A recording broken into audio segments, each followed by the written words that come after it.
Hello, I'm George, and I'm an outreach assistant at Greater Manchester Higher. We work with schools and colleges across Greater Manchester, providing information, advice, and guidance. In this session, we'll be looking at budgeting.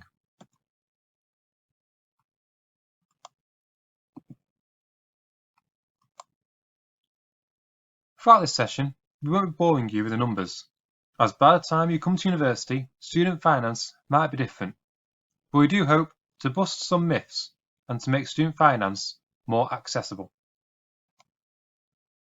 When you come to university, you'll have to pay for tuition fees. These are the costs to study at university. Bob thinks that students have to pay their tuition fees up front before going to university, whilst Barry thinks that students don't have to pay their fees up front. Barry is correct.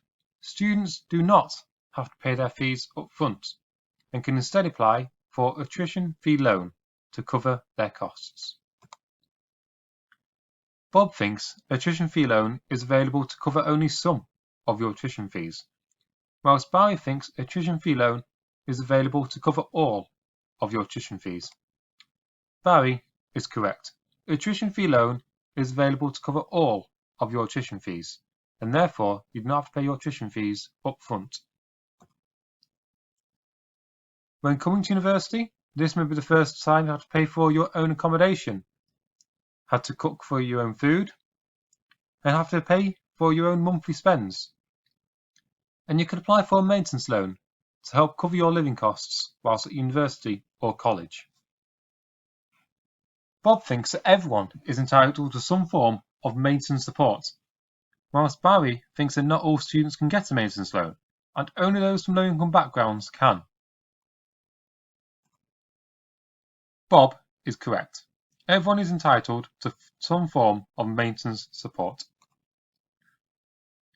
Barry thinks the amount of money you get is dependent on where you live and study, whilst Bob thinks you get the same amount of money no matter where you live and study.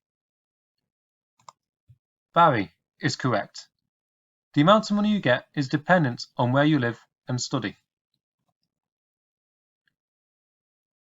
Bob thinks you can apply for more money based on your household income, whilst Barry assumes you cannot apply for more money based on your household income. Bob is correct. You can apply for more money based on your household income.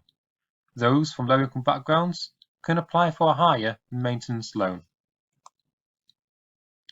There is extra support whilst at university. Bob received a bursary. These are often linked to personal circumstances, such as household income, and awards can include discounted tuition fees, accommodation, or cash. Whilst Barry received a scholarship.